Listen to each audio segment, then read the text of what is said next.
Bon, je pense que vous connaissez tous la Winchester, cette arme à feu mythique qui est dans tout bon western qui se respecte et qui porte le nom de son inventeur. Et si je vous disais que les esprits de tous ceux qui ont été tués par cette arme étaient revenus d'entre les morts pour se venger de son inventeur?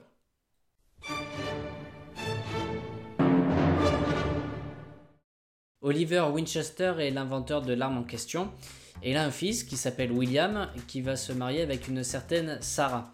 Ensemble, ils vont avoir une fille, mais qui va mourir alors qu'elle est âgée d'à peine plus d'1 mois. Des années plus tard, Oliver Winchester va mourir, et donc il cède toute sa fortune et son entreprise à son fils William. Et à peine 3 mois après, William va mourir à son tour. Donc je vous laisse imaginer dans quel état se retrouve Sarah. Elle vient de perdre sa fille, son beau-père et son mari en peu de temps. Elle se retrouve à la tête d'une fortune absolument colossale dont elle sait vraiment pas quoi faire.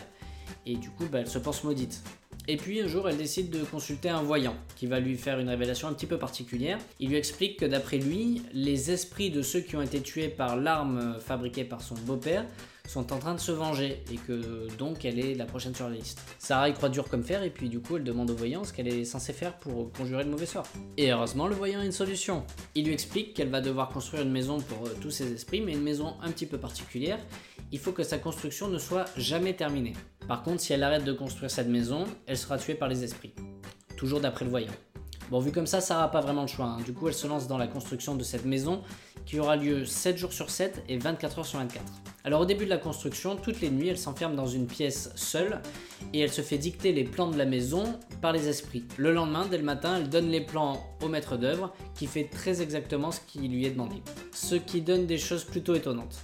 Par exemple, certaines fenêtres ou certaines portes s'ouvrent sur des murs ou sur le vide. Il y a même des escaliers qui ne mènent nulle part et la maison était d'une telle complexité que certains des ouvriers avaient besoin d'une carte pour s'y repérer.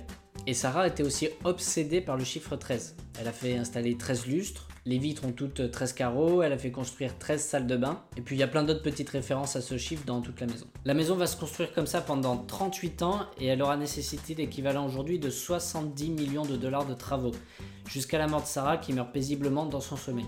Sarah a laissé un testament en 13 parties et signé 13 fois. Et au moment de sa mort, la maison comptait 160 pièces. Pour le déménagement, la famille aura besoin de 8 camions par jour pendant 45 jours. Je sais pas si vous imaginez le bordel qu'il devait y avoir à l'intérieur. À peine quelques mois après la mort de Sarah, la maison sera rendue visitable aux touristes et elle l'est encore aujourd'hui.